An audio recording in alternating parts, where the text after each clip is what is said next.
Pessoal, hoje eu devo muito à ancoragem esquelética para esse professor, que foi meu professor. Iniciei com ele, me levou para o Oriente para aprender ancoragem esquelética e, mais precisamente, hoje eu domino a biomecânica de caninos por causa do professor Rodrigo Milani. E, claro, aprendemos junto do protocolo Vista, pelo professor Christian, mas ele fez um protocolo passo a passo que chama Protocolo Milani, publicado recentemente esse ano na Orthoscience, da editora Plena. Rodrigo Milani é um conhecedor, é um implantodontista, ortodontista, e essa combinação é única. Então, fica com a palavra, Rodrigo Milani vai dar uma aula para a gente em caninos. Bem, pessoal, eu vou falar de um assunto que é da ortodontia também, né? Que é uma área que muitos não gostam de fazer, mas indicam para fazer a parte cirúrgica. Eu já gosto da parte cirúrgica, é uma área que eu me interesso muito, que é o tracionamento de canino. Então, hoje, para se realizar as técnicas, ficou num meio muito mais fácil. O que eu falo, na verdade, não é fácil, é simplificar a técnica.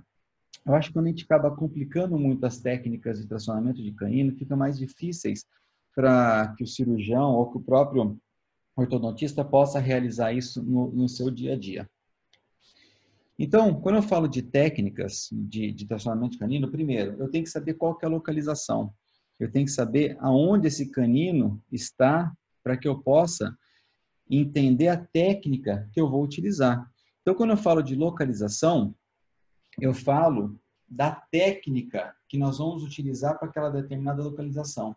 Então, por exemplo, hoje eu trabalho basicamente com duas técnicas para o tracionamento de canino, que é a técnica de tração aberta e a outra técnica é a técnica vista. São duas técnicas que foram preconizadas pelo professor Cristiano. Na verdade, foi uma técnica que foi modificada. A técnica vista em si é uma técnica de enxerto periodontal. É uma técnica através de túnel. Então, se vocês procurarem na literatura, técnica vista, vocês vão achar muita técnica periodontal que não tem nada a ver com ortodontia. Então, o que o professor Cristiano fez? Ele fez uma adaptação dessa técnica periodontal para a ortodontia. E nós, ao longo do tempo, ao longo das cirurgias que nós realizamos, nós percebemos que precisava de um protocolo específico para se fazer essa técnica. Então, lá em 2017, nós publicamos um artigo, que foi esse primeiro artigo sobre técnica vista. Nós publicamos na JCO. Só que acontece, quando fizemos essa publicação, se vocês forem observar aqui, dentro da técnica vista, nós temos aqui, ó, só isso aqui explicando a técnica.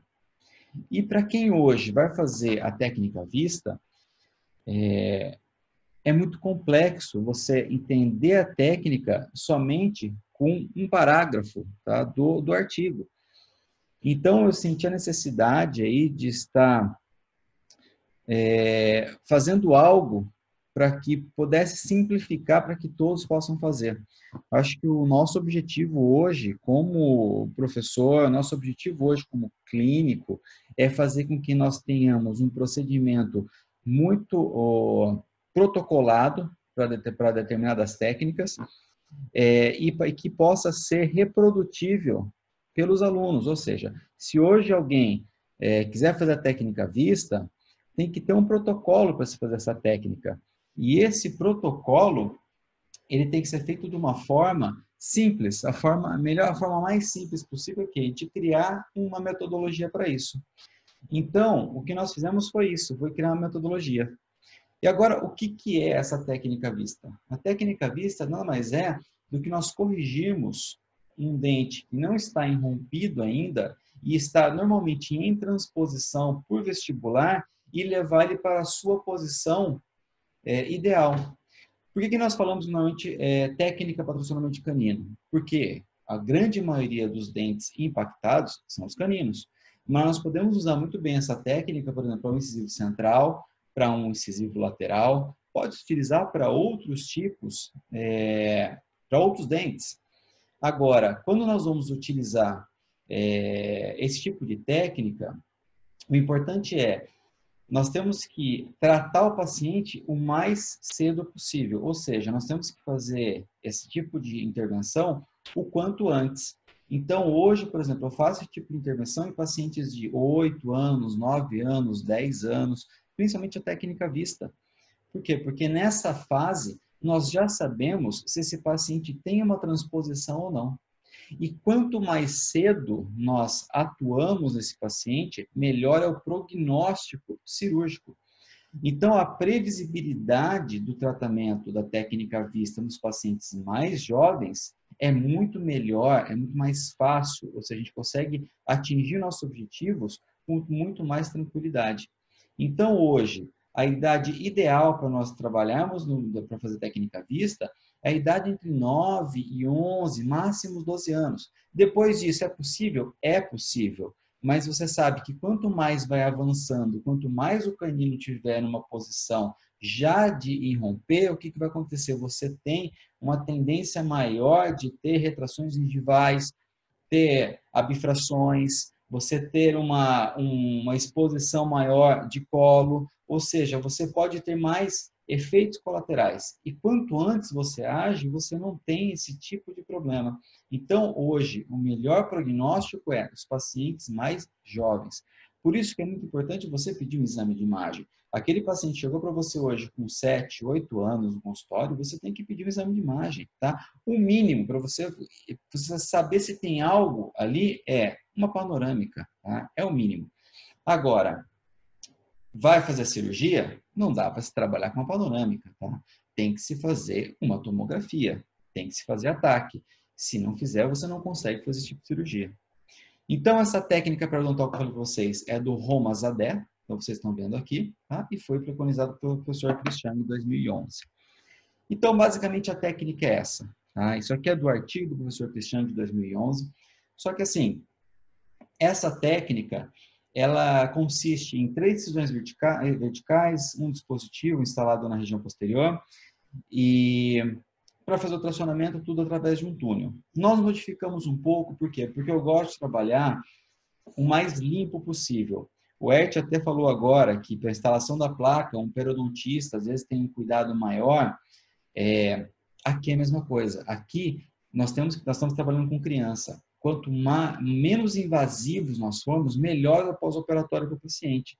Então, é uma cirurgia que hoje nós não trabalhamos mais com 3 incisões, nós trabalhamos com 2 e incisões pequenas. Então, para poder facilitar isso, em abril desse ano nós publicamos numa revista um artigo falando exatamente sobre a técnica vista. Falando como fazer a técnica vista. Então, a técnica vista se resume nisso. 2 incisões verticais, um dispositivo e um elástico passando através de um túnel. Esse é o resumo de toda a técnica que eu vou passar para vocês. Modificação que nós fizemos aqui. Primeiro, nós fizemos somente uma incisão e nós colocamos medidas para tudo que nós vamos fazer aqui. Ou seja, a incisão principal, que é essa daqui, a primeira, tem uma medida para poder ser feita. A segunda, a mesma coisa. Da segunda para o PC tem, ou seja, tem vários passos, vários protocolos para que você possa fazer da forma mais simples possível. Então, esse protocolo, tá? Nós criamos e chama-se protocolo Milênio 7 Passos. Por que os 7 passos? Porque são 7 pontos que você inicia, que é a primeira incisão, até você suturar. Então, você tem os 7 pontos ideais para você poder fazer e realizar essa técnica da forma mais simples e mais segura possível. Então, eu vou passar sucintamente, tá, os passos, porque é uma aula mais longa, mas eu quero passar o passo a passo para vocês, e depois vai ter a parte que eu vou dar o artigo também para quem quiser estudar um pouquinho mais a fundo. Então, quando a gente fala dos 7 passos, eu vou falar primeiro, a primeira incisão vertical. O que é a primeira incisão vertical?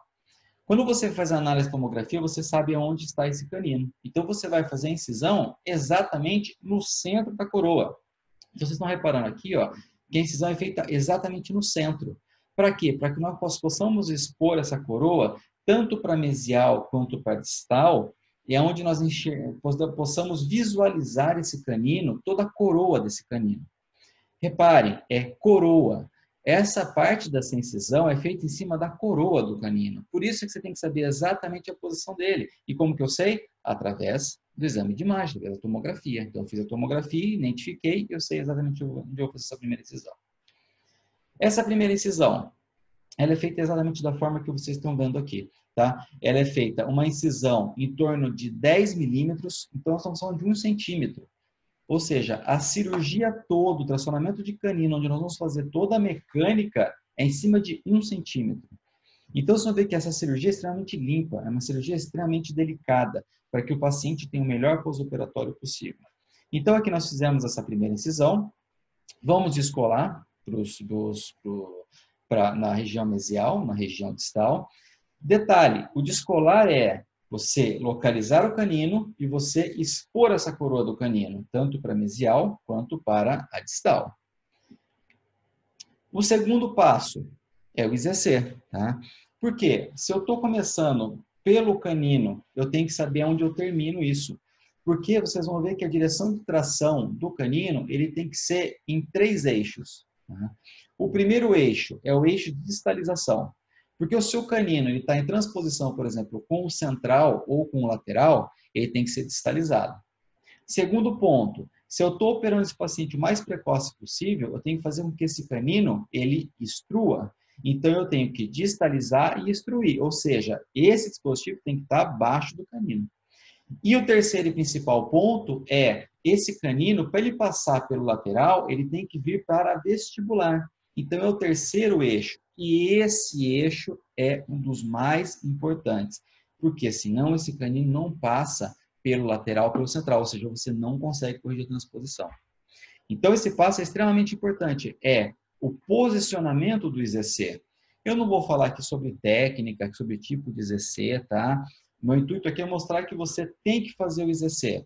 Se você vai fazer IZC baixo, IZC médio, IZC alto, usar tamanhos dispositivos, não é aqui o interesse. O que nós usamos normalmente em pacientes que vão fazer a técnica à vista? Na grande maioria, eu trabalho com um dispositivo que ele tem 2 por 12. Tá? Ele tem 2 de diâmetro por 12 de comprimento, onde eu tenho 8 de rosca e 4 de transmucoso. Por que isso? Porque a região que eu vou instalar é uma região que tem muita mucosa, tá? É uma região que eu preciso de mais transmucoso do que rosca. Então, eu prefiro trabalhar com mais rosca e menos transmucoso. E eu vou trabalhar exatamente nessa região que vocês estão vendo em verde aqui, ó. Eu vou trabalhar exatamente nesse ponto. E eu vou instalar o meu IZC. Vou colocar o meu IZC, que é a crista do infrazigomático. O meu IZC, como que ele fica? Ele fica exatamente, ó, neste posicionamento. Então, vocês vão reparar que o IZC, já foi falado hoje aqui, o professor Eduardo Macluf, o Sérgio Cury, o Manhã já falou da parte mais de buccal shelf, mas eles mostraram como fica um IZC, tá? Então, vocês reparem que o IZC ele sempre fica mais vestibular. E interessante hoje que o Cury, durante a aula dele, ele mostrou que na impactação, ele faz o IZC ou faz o interradicular. Para o interradicular, ele tem um vetor de força muito melhor para impactação do que o IZC. Agora, aqui no caso do tracionamento do canino, eu vou falar ao contrário. Então, pessoal, entendam assim, que não existe um dispositivo ideal, não existe um parafuso ideal para todas as técnicas. Não existe uma técnica só para todas as mecânicas. Cada mecânica, cada princípio que você vai fazer de mecânica, você pode usar um tipo de dispositivo.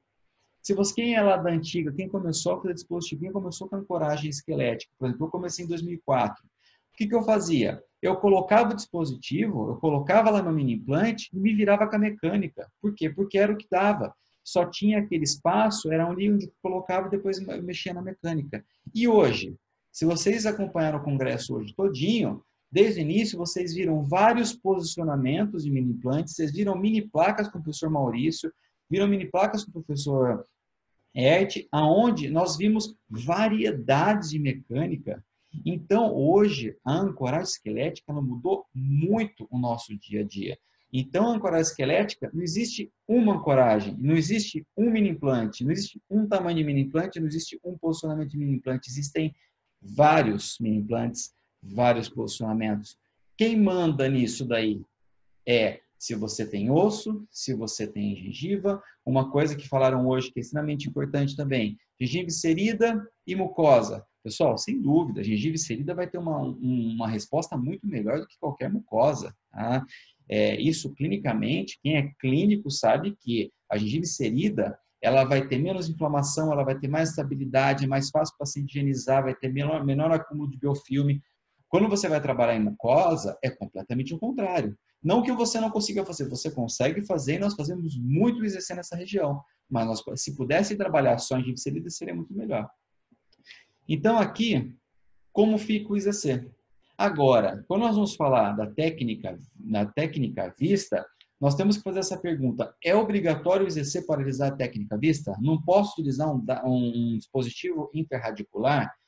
Pessoal, da mesma forma que hoje o nosso grande sniper, o Cury, mostrou para impactação, o vetor de força era melhor um interradicular, eu vou mostrar para vocês que para fazer a técnica vista é obrigatório o IZC.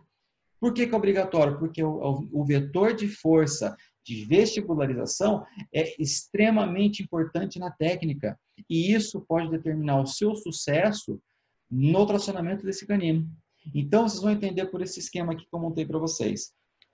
Se nós cortarmos essa maxila do paciente, fizermos a instalação do dispositivo, de um lado, deste lado nós estamos fazendo um interradicular, ou seja, nós estamos fazendo um entre raízes.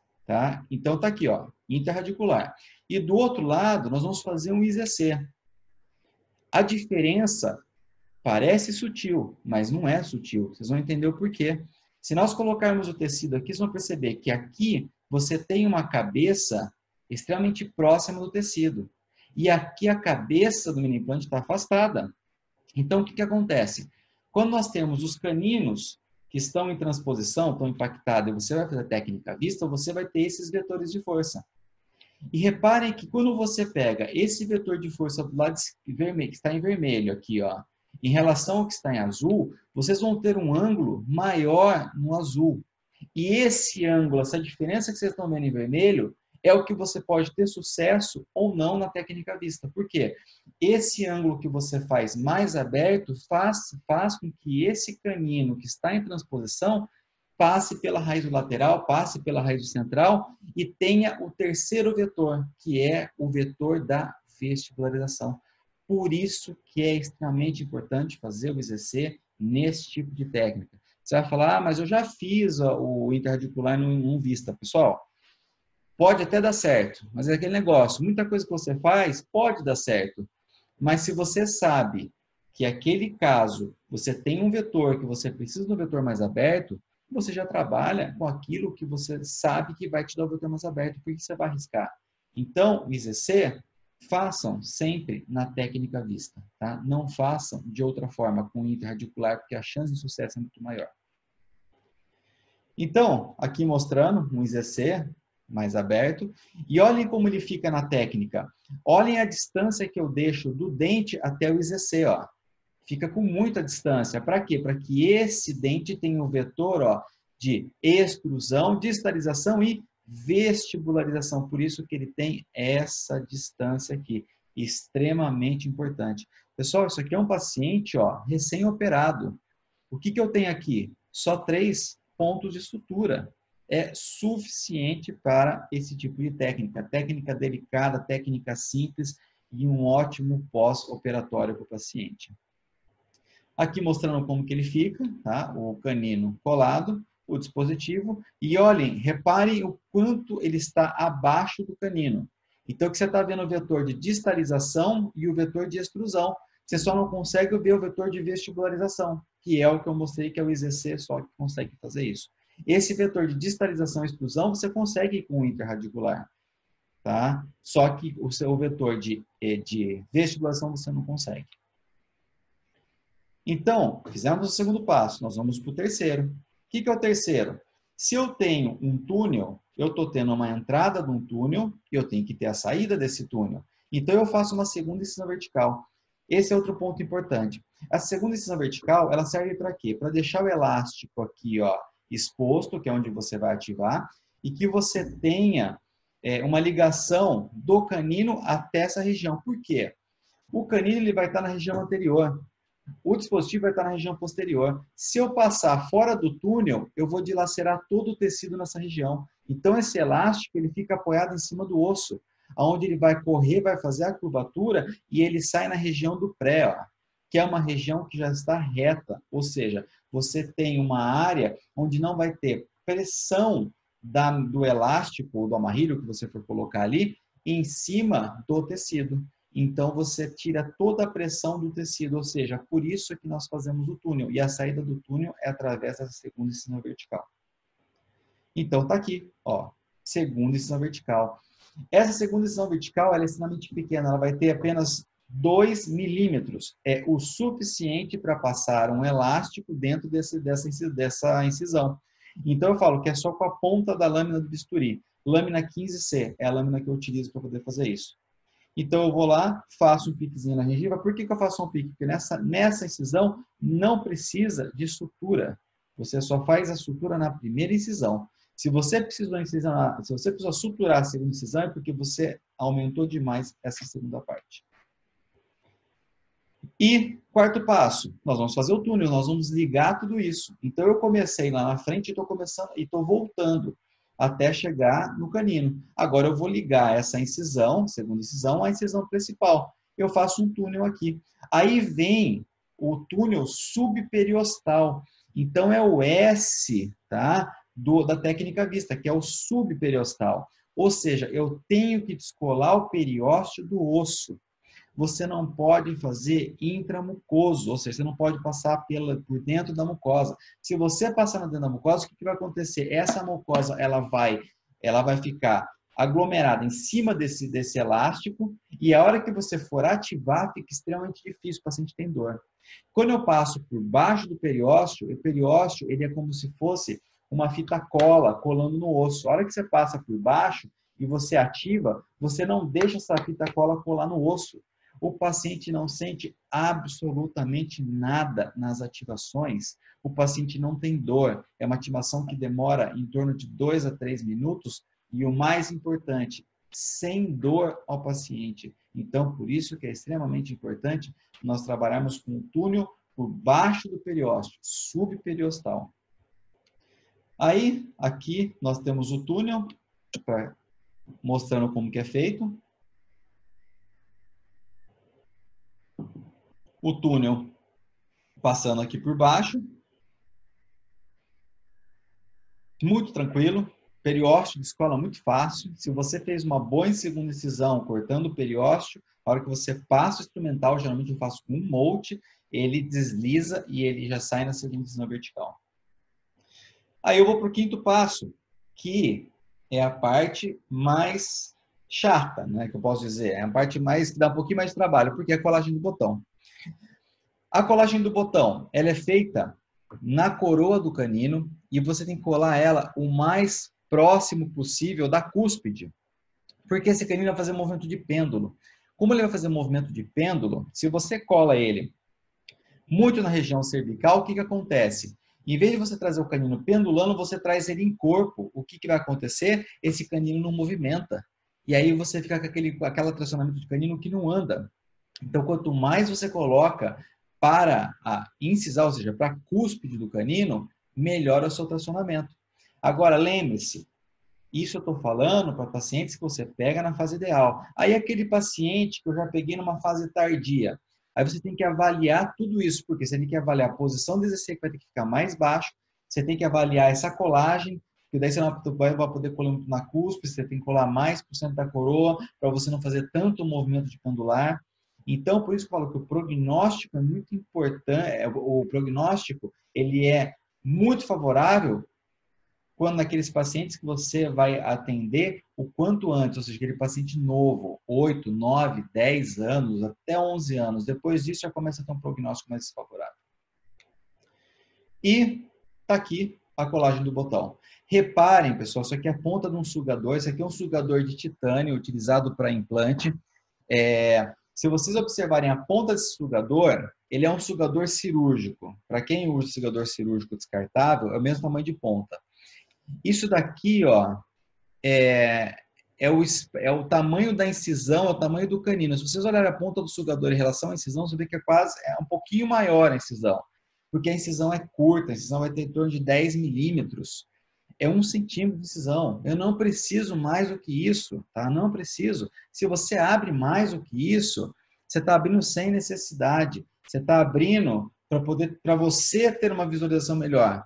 Sendo que nós já fizemos muitas cirurgias dessa e não tem necessidade de você abrir mais do que 10 milímetros. Por quê? Porque você consegue visualizar tranquilamente o canino e consegue colar o botão nesse espaço cirúrgico. Colei o botão, eu vou para o 6º passo. Eu vou ativar todo o sistema. Então, agora a cirurgia está toda pronta. Agora é a parte de você ativar. Tá? Essa parte, existe também alguns problemas. Por quê? Às vezes muita gente fala assim, mas eu quero ativar, já quero pôr uma mecânica muito forte. Pessoal, não adianta você colocar muita mecânica muito forte.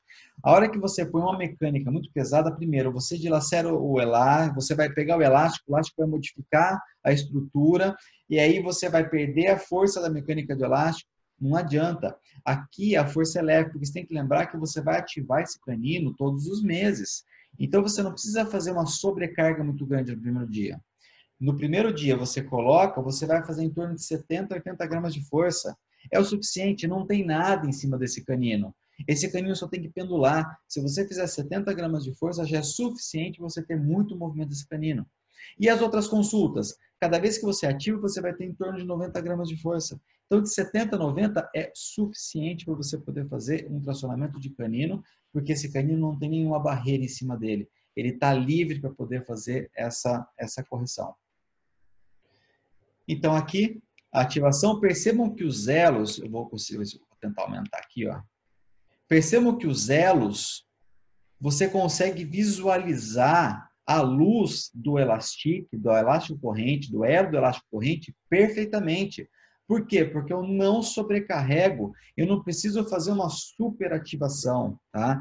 Eu gosto de trabalhar com esse elástico, tá? Não tenho nada a ver com a marca, é uma marca da OC, é um elástico que eu trabalho há muitos anos com ele, eu gosto da propriedade desse elástico e eu só faço técnica vista com esse elástico, porque eu sei que ele vai ter uma durabilidade de 6 meses, que é o que eu preciso para técnica vistas. Vamos ver que muitas vezes, em 2, 3 meses está resolvido, mas eu gosto de um elástico que possa durar mais tempo para que eu possa reativar durante 6 meses. Então, eu gosto dessa marca, tá? Como eu falei, não tem nada a ver com a marca, e é o elástico que eu uso de eleição para técnica vista, não faço com outro elástico. E aqui, a sutura. Sutura é a parte final, tá? É a parte onde é o acabamento. Agora chegou no acabamento, você fala, eu vou trabalhar com fio que eu tenho no consultório. Pessoal, não dá. O acabamento, tá, dessa cirurgia tem que ser extremamente delicada. O fio aqui tem que ser 6,0 ou 7,0, tá? Por que tem que ser esse fio? Se você utilizar, por exemplo, um fio de nylon 5,0, ele fica com uma ponta, e isso pode dilacerar o lábio do paciente, e o paciente vai ficar incomodado com aquilo. O fio 6,0 é como se fosse um fio de cabelo. O paciente não sente absolutamente nada, ele vai ver lá os seus 3 pontinhos de sutura e mais nada, ele não vai sentir incômodo, não vai sentir nada. Então, esse tipo de cirurgia, eu indico fio 6,0 ou 7,0. O mais fácil de achar é o 6,0. Então, façam tranquilamente com 6,0 que vocês vão ter um bom resultado para esse tipo de técnica. Reparem, não tem sutura aqui, ó. Tá? Não tem sutura, não tem necessidade. E olha a ativação do elástico. Vocês estão percebendo que você vê o elo. E, ó, é um pós-operatório imediato. Olha o sangramento. Você não tem sangramento, ó. Não tem nenhum tipo de sangramento. O paciente está limpo, ó. A cirurgia é limpa. O que eu gosto dessa cirurgia é que ela é extremamente limpa, extremamente delicada. É uma cirurgia que, em média, eu levo em torno de 30 a 45 minutos para fazer. Tá? Isso com tudo. Estou contando desde o paciente sentar na cadeira até eu terminar e dispensar o paciente. Então, é uma cirurgia que é muito delicada, uma cirurgia delicada e extremamente simples. Aí, quando a gente falar, e a ativação disso? Pessoal, olhem a ativação como é simples. Você só pega o elastique e você traciona para distal. Reparem que o elástico lá dentro está limpo. O que está sujo é o de fora. Porque o que está dentro, o que está subperiostal, ele está guardado. E você ativa de dentro para fora. Não tem nenhum tipo de inflamação, não tem nada aqui, tá? É uma cirurgia extremamente limpa. Nós temos muitas cirurgias dessa e nunca tivemos nenhum problema com elástico, com nada disso. Qual que é a grande vantagem para mim da técnica vista sobre qualquer outra técnica de tracionamento de canino? Se vocês repararem nos casos que eu mostrei, a grande maioria está sem aparelho fixo colado, está sem bracket, sem alinhador, sem nada, pessoal. Hoje, eu sigo um protocolo completamente diferente do que eu fazia anos atrás. Quando eu comecei a fazer tração de canino, aprendi e fui doutrinado a coloca aparelho fixo, prepara o espaço, depois traciona o canino. Hoje eu faço o oposto. Pessoal, se o canino está na posição aqui, ó, que eu não consigo colar o bracket do lateral, por que eu não tiro esse canino de posição, tiro ele daquela situação onde eu não posso colar o bracket, tá? Eu ponho numa posição dele ideal de romper e depois eu colo o bracket. É muito mais fácil. Então, eu primeiro hoje tiro o canino do local que está com problema e depois eu colo o bracket e faço ortodontia. E aí eu ganho espaço, vou trazer ele para a posição. Então, a técnica vista hoje, por muitas vezes, eu não uso ela para trazer o canino diretamente para a boca. Eu direciono o ângulo de irrupção desse canino para a posição certa. Porque esse canino está querendo para uma posição errada, uma posição de transposição, como é nesse caso que eu estou mostrando para vocês, e o que eu faço? Tiro ele de lá, posiciono e deixo ele romper na posição certa. É isso que eu faço em muitos casos, sem aparelho fixo. Então, reparem nesse caso, eu faço algumas medidas, tá, para poder ter a noção exata de angulação, posicionamento, isso tem umas pontuações, tá? Mas isso não dá para entrar agora em detalhes. Mas, para vocês terem uma ideia, quando é acima de 8 pontos, é considerado um canino já cirúrgico. O máximo de pontuação é 13. E esse paciente tem 13, tem o máximo. E olha que interessante, esse paciente, depois, tá, que foi feita a cirurgia de tracionamento de canino, em 3 meses, tá? 3 meses só, ele atingiu 7, ou seja, eu tirei o paciente de um canino extremamente mal posicionado para um canino bem posicionado. Reparem aonde ele está tocando o lateral e aonde eles têm a diferença que ele já tem para o lateral. Então, na verdade, o que eu fiz? Eu reposicionei o canino para que ele pudesse irromper. A partir de agora, ó, o canino já está nessa posição, agora eu posso montar o aparelho fixo, trabalhar minha mecânica, distalização, fazer o que for para colocar esse canino no posicionamento. Então, hoje, eu não dependo de bracket para tracionar um canino.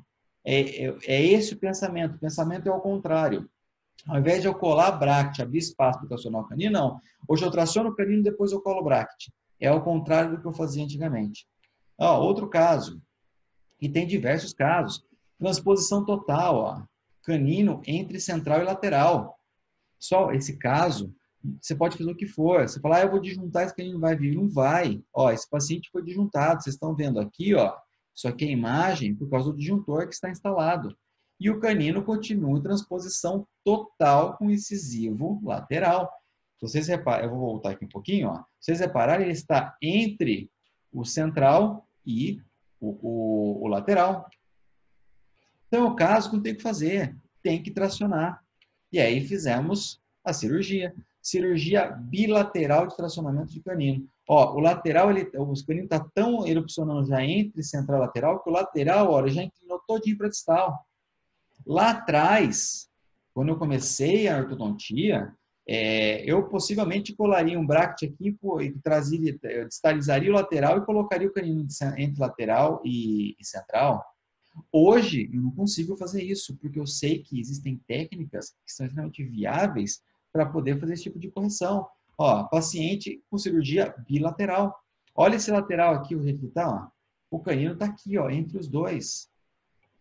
E detalhe, vocês estão vendo bractos só nos centrais. Por que esse paciente tinha bractos centrais? Porque ele tinha o contato prematuro com o inferior, então foi colocado só para poder tirar esse contato prematuro. Mas não tinha nada a ver com a cirurgia de tracionamento de canino. Nada, nada a ver. Aqui a paciente, ó, reparem, o canino já está passando, ó, 1 mês. E aqui eu estou falando 5 meses. Esse canino está na posição, e esse? Por que não está? Pessoal, perdeu o IZC. Perdeu aqui, o mesmo paciente, mesmo operador, mesmo positivo. Um lado deu certo, o outro lá não deu. Aí, nesse caso, o que eu faço? Eu amarro o elastique no molar aqui e ativo com uma força bem menor para poder continuar o tracionamento. Porque aqui eu já estou tranquilo. Reparem na posição desse lateral. Se vocês forem ver, lá no início, ele estava completamente inclinado. E olha, agora que o canino passa, o lateral ele desinclina, porque o canino vai romper na posição certa, o lateral ele assume a posição dele normal e o canino começa a irromper na posição ideal, que era para ele estar irrompendo. Então, vocês perceberam o seguinte, que por muitos casos no vista, eu faço o quê? Eu tiro da posição de risco e jogo para a posição que ele tem que irromper. Então, esse é o intuito que eu uso hoje para a técnica vista. Esse é o meu objetivo na técnica. Ó, reparem, olha esse canino e olha ele aqui, ó, já irrompendo na posição. Aqui o IZC está o mesmo, até aqui, já estou terminando até aqui, perdeu. Tivemos que esperar um pouquinho para depois recolocar e terminar o tracionamento desse canino. Para quem quiser, tá? Esse artigo tá na revista da Ortho Science, de abril, tá descrita a técnica completa da técnica vista, tá? O passo a passo está dentro desse artigo, tá? Escrevi esse artigo justamente para que todos possam fazer a técnica que, para nós, nesses últimos 7 anos, nós temos realizado de forma metódica, da mesma forma, e está dentro desse artigo para que vocês possam realmente ter essa técnica no consultório. Agora, já falei do vista, agora eu vou falar da tração aberta. A tração aberta é uma técnica que é diferente do vista. A técnica vista é para o vestibular. É uma técnica onde nós temos que abrir, colar botão, fechar e tracionar. Por quê? Porque nós estamos trabalhando numa região de mucosa. É uma região que, se você deixar aquele canino exposto, você tem uma grande chance de ter uma retração gengival. Agora, quando a gente fala de técnica aberta, nós estamos trabalhando aonde? Com canino totalmente por palatino. Ou seja, a nossa resposta tecidual aqui vai ser muito melhor do que a técnica vestibular. Então, quando eu falo de técnica aberta, pessoal, não dá para abrir mão de análise tomográfica. Não tem como fazer uma cirurgia sem uma análise tomográfica, sem uma imagem. Por quê? Porque a chance de erro sem a imagem, ela aumenta drasticamente.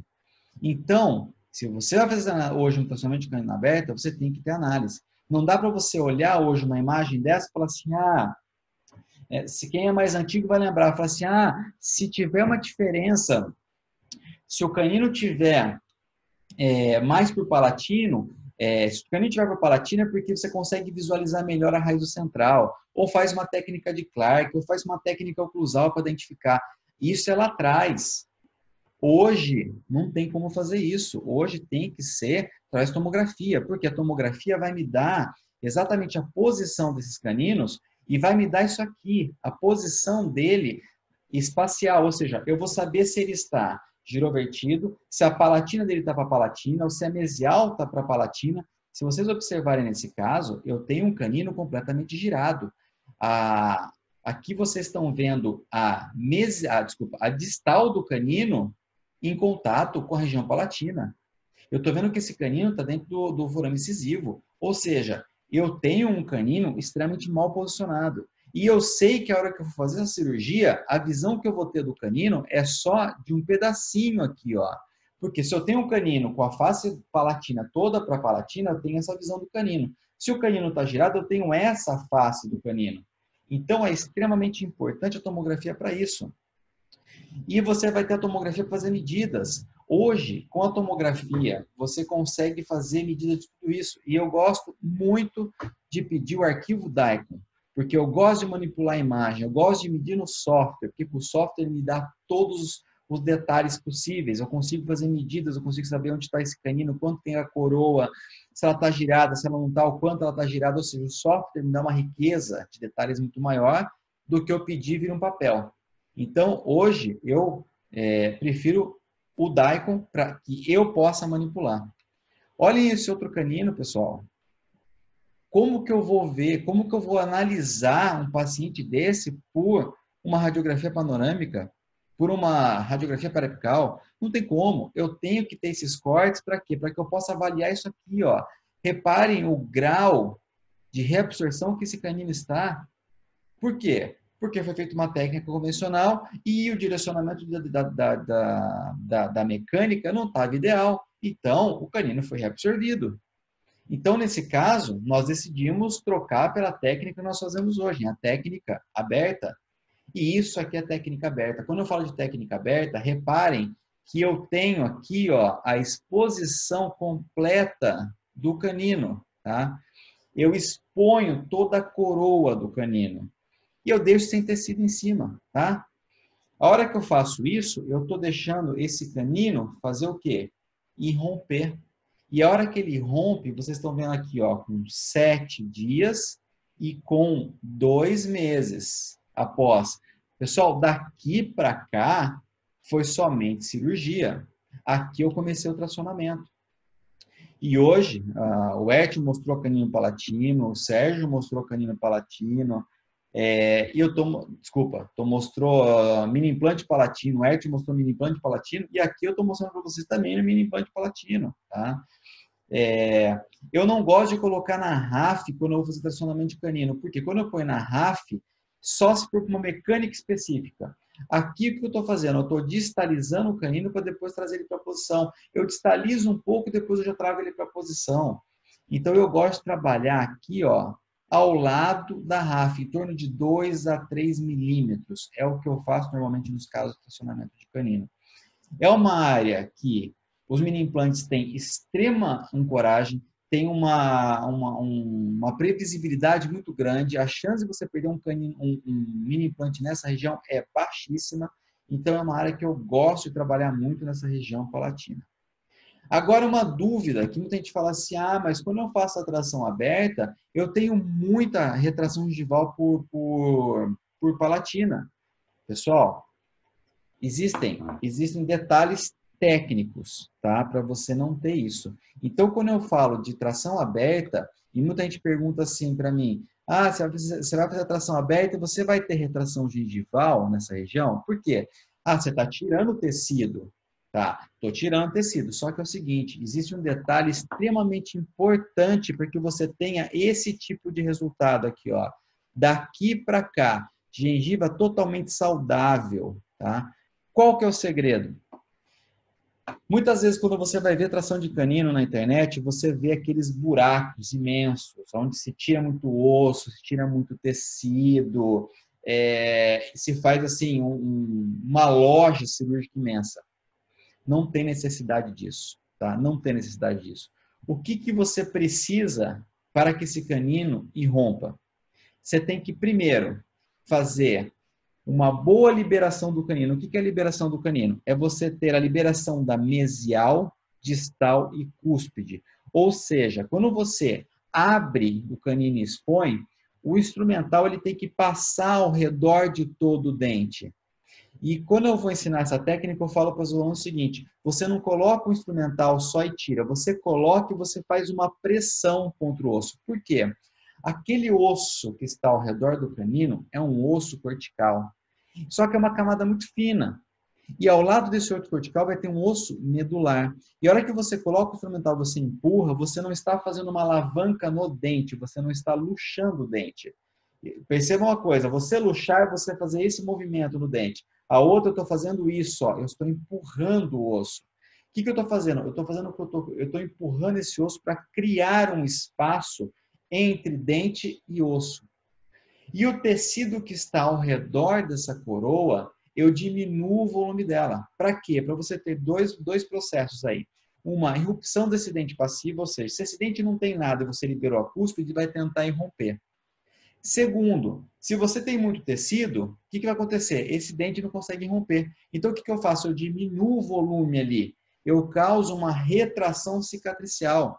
Sabe qual é o melhor instrumento para você fazer isso? Bisturi elétrico. Você passa o bisturi elétrico ao redor de toda a coroa. O que vai acontecer? Esse tecido ao redor ele vai diminuir de volume e esse canino vai fazer o quê? Vai irromper. E aí você tem aquele resultado, como eu mostrei para vocês, de 2 meses, que é exatamente esse resultado aqui. Para isso, você tem que ter esses segredos técnicos na hora da cirurgia. E para você não ter a retração gengival, tá, o que você faz? Você não pode expor, tá, a região da raiz. Normalmente eu termino, tá, a exposição em torno de 1 a 2 milímetros aquém da gengiva. Então, eu só vou expor esmalte. Eu nunca exponho além do esmalte. Se você expor além do esmalte, você está tendo uma chance muito grande de retração gengival. Por quê? Porque você está tirando aquele osso, aquela gengiva que não era para tirar. Então, o segredo dessa técnica para você não ter retração gengival é não abra na região da raiz. Aí você vai ter sucesso. Se você abrir demais, você não vai ter sucesso. Você vai ter a retração gengival no final do tratamento. Então, você tem uma saúde periodontal, você tem um espaço biológico que você não agrediu aquela área. Se você agredir, você tem a retração gengival. Esse é um detalhe extremamente importante nessa técnica. Bem, hoje eu tenho feito, com toda essa parte 3D, eu tenho feito um guia cirúrgico. Então, eu tenho feito uma cirurgia guiada para esse tipo de tratamento canino. Eu gosto tanto de cirurgia que eu estou cada vez mais tentando, assim, ajudar as pessoas para que possam realizar isso no dia a dia do consultório. Então, essa é uma cirurgia guiada simples que eu faço, uma guia extremamente tranquila de fazer. Eu meço, tá, a posição do canino, aonde ele está, tanto em altura, eu pego uma referência de dente aqui, através da tomografia. Não vou entrar em detalhes, porque isso aqui também é longo para a gente falar do guia. Mas eu faço as medidas, transformo isso no modelo, tá? Do modelo eu tenho essa guia e eu vou gerar isso daqui. O que isso daqui vai gerar para mim no dia da cirurgia? Pessoal, vai me dar uma segurança muito maior. Por quê? Porque eu sei onde está o canino. Porque por muitas vezes, canino palatino, na hora que você tira tecido, sabe o que você encontra embaixo? Osso.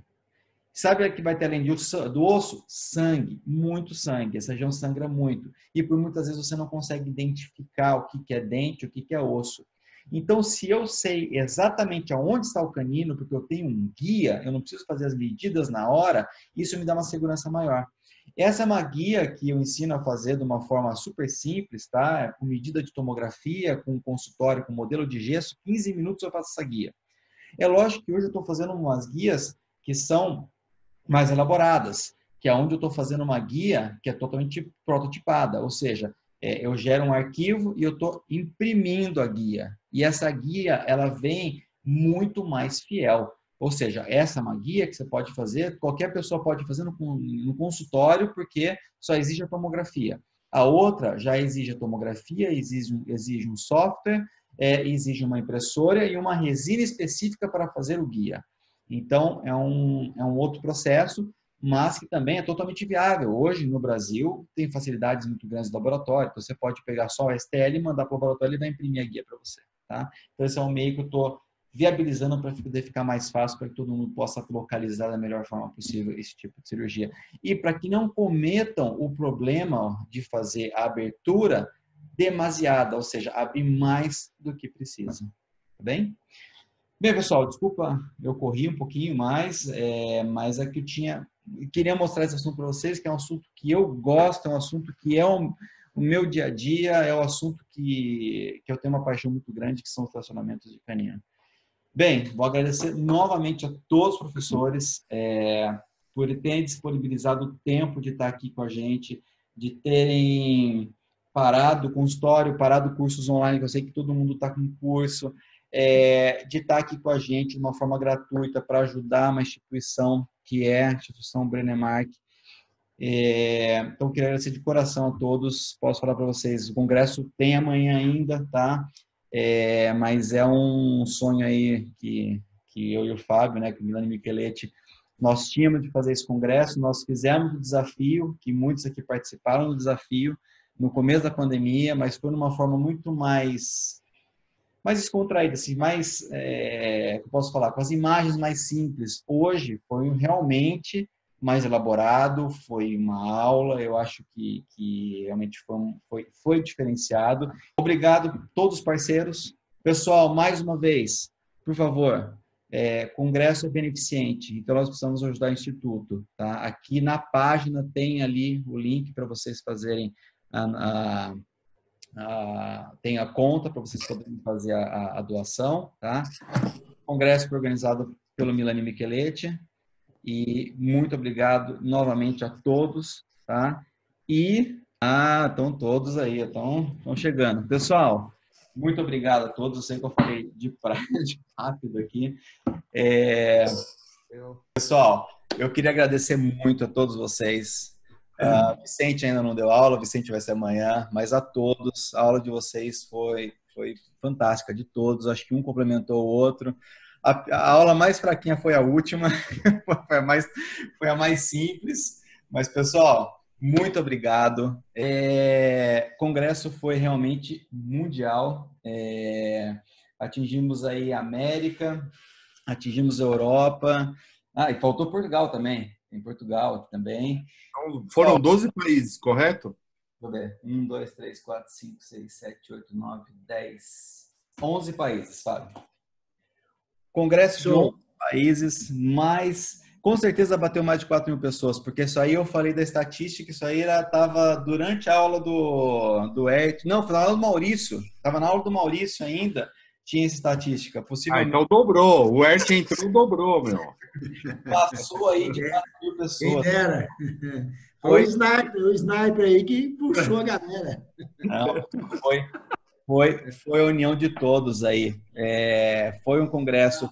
Agradecer o Maurício, porque foi o Maurício que, quando eu fui conversar com ele sobre o congresso, que ia ser beneficente, ele que falou do Instituto, e nós fizemos questão aí de colocar realmente o Instituto para poder fazer essa doação.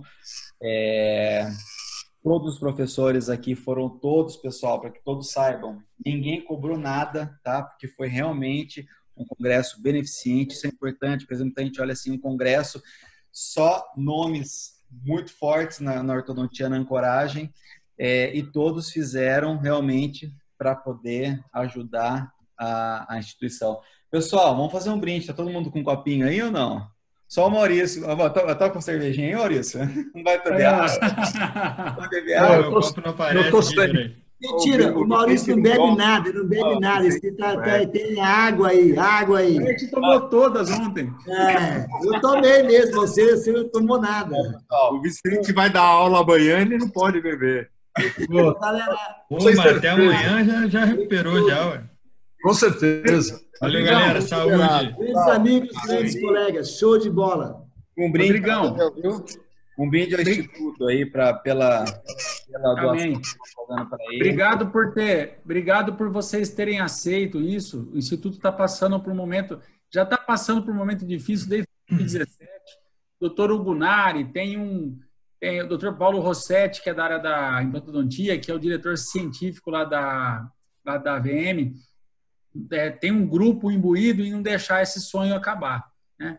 Então, nós dependemos de vocês aqui, são quase mais de 4.000 pessoas que passaram aqui, todos os professores eu agradeço de coração por vocês terem cedido o seu tempo, todo o conhecimento, em benefício de uma causa nobre, né? De uma causa que enobrece a nossa odontologia, né? Então, de coração, obrigado a todos, né? E você vê, congresso gratuito, muitos ganhando brindes aí, né? E o cirurgião dentista tem um bloqueio em termos de quando se fala de doação, né,